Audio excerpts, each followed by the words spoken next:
안녕하세요. 만나서 반갑습니다. 역사가 김영준입니다. 한중일 근대사 삼국지 제199부 일본 최초의 민주정 에조공화국이란 주제를 가지고 오늘 함께 할까 합니다.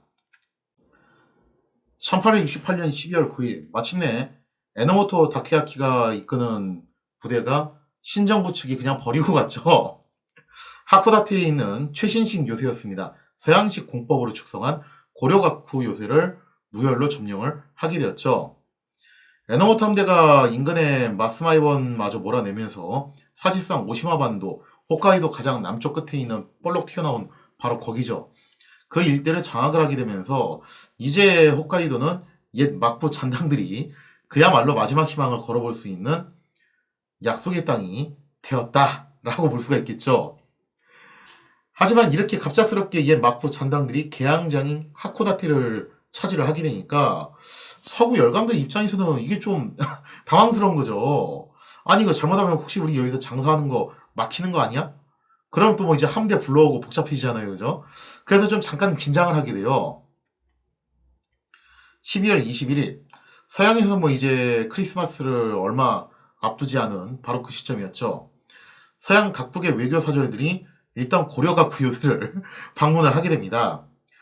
서구 열강들은 하코다테를 장악한 무장 집단, 즉 에노모토 함대죠. 얘네들이 어떤 사람들인지를 갖다 좀 알아보려고 하는 거예요. 왜냐면 이게 무슨 정말 잡병들만 구성돼 있으면은 그냥 깔끔하게 군사적으로 밀어버리는 것도 가능은 한데 에노모토 함대 자체는 어쨌든 당시 일본의 가장 강력한 함대였죠. 그래서 저거를 갖다가 상대로 무력으로 토벌을 하자니 사실 좀 부담 가는 사이즈라는 거예요. 그래서 서양 측에서는 어떤 생각을 했냐면 웬만하면 좀 좋게 좋게 넘어가고 싶은데 그래서 이제 그런 기대감을 갖고서 이 하코다테를 방문을 하게 됐던 거죠. 자, 그래서 이제 웬만하면 이제 큰 충돌 없이 기존처럼 하코다테항을 이용할 수 있는 방법을 모색해보자 했던 건데요. 이렇게 해서 서양 각국의 외교관들이 좀 복잡한 심정을 품고서 고려가쿠 요새를 방문을 합니다. 그런데 뜻밖에도 에노모토는 그야말로 열과 성을 다해서 이들을 환대를 해줬다는 거예요. 본래 에노모토는 네덜란드 유학파 출신이죠. 그래서 서양 문물에 대해서 제법 박식한 인물이었습니다.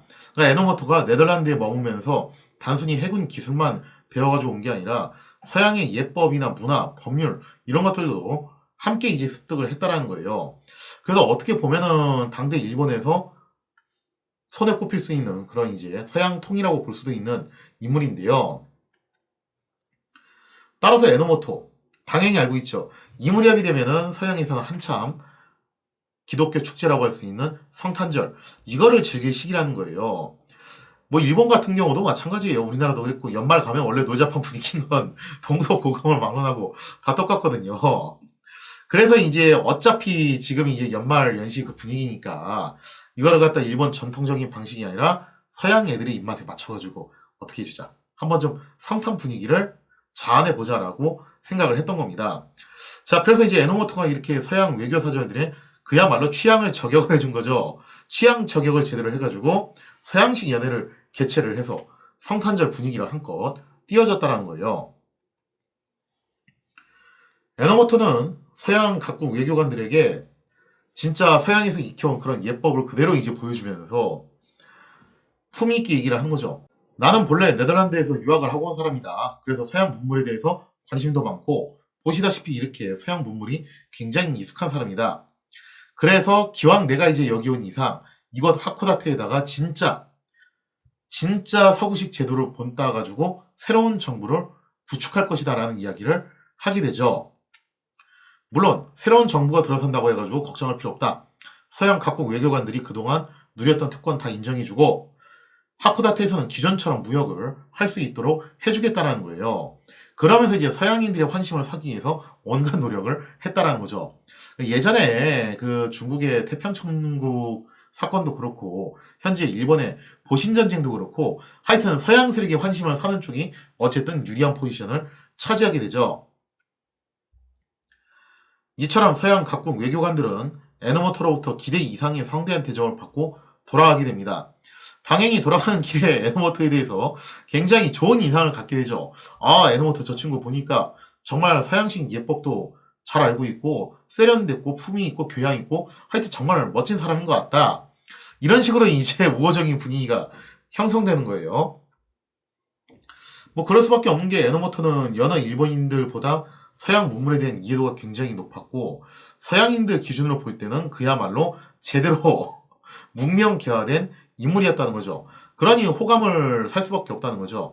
에노모토가 이제 처음부터 서양 외교관들의 호감을 사기 위해서 이 연애를 개최를 한 거고, 결국 이제 목적대로 목표를 달성해서 점수를 굉장히 잘 따갔다라고 볼 수가 있겠죠. 이러한 호감 때문인지 서구 열강들은 에노모토 집단이 반군 세력이라는 걸 알면서도 사실상 하나의 정권으로 인정을 하게 돼요. 그러니까 이게 진짜 참 거시기한 부분이죠. 신정부 입장에서는 공식적으로는 자기들이 일본을 대표하는 정부인데, 따지고 보면 홋카이도로 도망가가지고 한 줌밖에 안 되는 옛 막부 잔당들이잖아요. 근데 그거를 갖다가 하나의 정권으로 서구 열강들이 사실상 인정을 해줘버린다면은 신정부 입장에서는 정말 골치 아픈 상황이죠. 물론 그거 말고도 이유가 또 더 있긴 한데, 현실적으로 봤을 때 어쨌든 에노모토 함대가 바로 이 하코다테 항구를 장악하고 있는 상황이었기 때문에 뭐 어쩌겠습니까, 그죠? 싸울 거 아니면은 일단 인정을 해야 되겠죠. 그래서 그런 현실적인 부분들도 감안할 필요가 있다라고 볼 수가 있겠죠. 아, 에너모토 입장에서는 현재 자신들이 신정부하고 동등한 급을 갖는 그런 공식 정부를 인정받는 건 아니지만, 거기까지는 아니었지만, 어쨌든 뭐 사실상 하나의 정부로 인정을 받게 되었다. 그게 이제 포인트죠. 왜냐면은 앞으로 신정부하고 대결을 할 때 있어서 서구 열강과의 교섭이 굉장히 중요하거든요. 결국 이쪽이 어느 편을 드느냐에 따라서 이 판세가 좌지우지 될 수 있잖아요. 따라서 어쨌든 사실상 자신들이 하나의 정권으로 인정을 받는다. 그것만 하더라도 이번 만남에 있어서 소기의 목적을 확실하게 달성을 했다라고 볼 수가 있겠죠. 자, 이렇게 해서 서양 각국과의 관계를 정립하는 데 성공한 에노모토는 이제 다음번 문제를 해결하기 위해서 움직입니다. 사실 마스마이번이 본토로 철수하기는 했어요. 그렇지만 일부 잔당들이 이제 에사시조에 남아서, 마스마이번 위쪽에 있는 지역이죠. 저기에 남아서 계속 저항을 지속하고 있었다라는 거죠. 자, 그래서 이제 오시마 반도의 패권을 완벽하게 장악하기 위해서는 일단 저 에사시조 일대를 정리할 필요가 있었는데요. 그래서 에노모토는 최강의 함선 카이오 마루를 에사시조 해안으로 출격시키게 됩니다. 가서 쓸어버려! 한 거죠. 카이오 마루가 에사시조 해안에 나타나가지고 함포를 쏘게 되자 마스마이번 잔당들은 뭐 방법이 있습니까? 그죠? 여기는 원래 좀 전란을 비켜갔던 동네라가지고 평상시부터 이렇게 전쟁 준비도 잘 돼 있던 것도 아니에요. 그러다 보니까 이런 최강의 함선 카이오마루가 와서 함포 몇 방 쏴주면은 거의 해결될 수밖에 없는 그런 상황이죠. 그래서 자존심 때문에 이제 남아가지고 저항했던 사람들이 결국 이제 대포침질을 당하고 난 다음에 항복을 하게 되면서 사실상 이제 이 잔당 세력은 와해가 됩니다. 이렇게 해서 카이오마루는 심플하게 임무를 완수하고 귀환하고 있었는데요. 여기서 이제 운명의 장난이 발생을 하게 된 거죠. 하필이면 돌아온 길에 굉장히 커다란 풍랑을 만나게 돼요. 그래서 카이오마루가 그만 좌초가 되고 말았다는 거죠. 이게 또 하필이면은 진짜 암초가 많이 있는 그런 지대에 들어가가지고 거기서 이제 부딪혀서 깨지는 바람에 닷을 내릴 수도 없었대요. 바닥이 다 바위로 구성되어 있는 곳이라가지고 닷도 박히질 않고, 그래서 계속 막 여기저기 흔들리면서 떠내려 가다가 결국 이제 암초에 부딪혀가지고 좌초당하는 신세가 되었다라는 거죠. 물론 여기 있는 승무원들은 탈출을 하기는 했지만 중요한 건 지금 현재 최강의 함선 카이오마루를 이렇게 황당하게 잃어버렸다는 겁니다. 이게 신정부와의 대결에 있어서 최종 결전 병기 역할을 하게 될 것인데 그거를 잃어버렸으니 에노모토 입장에서는 굉장히 큰 충격일 수밖에 없겠죠. 자, 이렇게 해서 이제 해가 바뀌어가지고 1869년 1월 27일이 돼요. 드디어 이제 69년으로 넘어오는데 68년에 일본에서 정말 일이 많았죠. 그죠? 이처럼 연말에 불행한 사고를 좀 겪기는 했지만 에노모토는 일단 분위기도 쇄신할 겸 본격적으로 새로운 정부 구성에 들어가게 되었다는 겁니다. 에노모토는 고려각 후에 결집한 옛 막부 잔당들을 모아놓고 새로운 정부를 구성하기 위해 무려 서구식 선거제도를 실시를 하게 돼요. 물론 이 시대의 선거제도는 오늘날 보통 선거제도하고는 거리가 좀 멉니다. 흔히 이제 우리가 학창시절 서예 시간에 배운 선거의 뭐 4대 원칙이 있잖아요. 그죠? 보통선거, 평등선거, 비밀선거, 직접선거 이렇게 4대 원칙이 있는데 가장 많이 이제 헷갈려 하는 게 이제 학생들이 그거더라고요. 저도 옛날에 이제 잠깐 좀 이제 사회 과목을 가르친 적이 있었는데 가장 많이 이제 헷갈려 하는 게 보통선거, 평등선거 이 얘기 많이 헷갈려 하더라고요. 평등선거가 결국 그거죠. 1인당 한 표씩 갖는다. 그리고 보통선거가 뭘 말하는 거냐면은 일정 연령이 되면은 특별한 조건을 갖추지 않고서도 그냥 참정권을 주는 거죠. 그래서 지금은 이제 선거 연령이 좀 내려왔습니다. 옛날에는 뭐 이제 만 19세 이렇게 정했지만 지금은 만 18세로 내려온 상태고 나라마다 이게 좀 차이는 있어요. 아무튼 이제 이게 보통 선거제도인데 근데 이거 완성되는데 꽤 오래 걸렸거든요. 거의 1900년대 중반은 가야지 이게 좀 확실하게 완성이 돼요. 그래서 이때는 서구 열강도 사실은 완벽한 보통 선거제를 안 했어요. 성인 남성들에게만 참정권을 주는 나라들이 많았고 그나마도 재산에 근거해서 돈 많은 사람들한테만 주는 경우가 많이 있었죠. 자, 그래서 이제 에노모토도 어쨌든 그걸 보고 배워온 거기 때문에 진짜 완벽한 보통 선거제도를 하진 않았고, 그래서 이제 일단 무사와 장교 계급 856명에게만 선거권이 주어지게 되었다는 거죠. 아무튼 이렇게 해서 옛 막부 잔당들은 일본 역사상 최초로 선거를 통해서 어쨌든 뭐 이건 유의미한 사건이긴 하죠. 최초로 선거를 통해서 정부를 구성을 하게 됩니다. 그리고 지도자 역시 선거를 이렇게 선출을 하게 됐는데 그 결과 뭐 뻔한 얘기죠. 답이 이미 정해져 있잖아요. 에노모토가 156표를 얻어서 정부 총재로 취임을 하게 되었다는 거죠.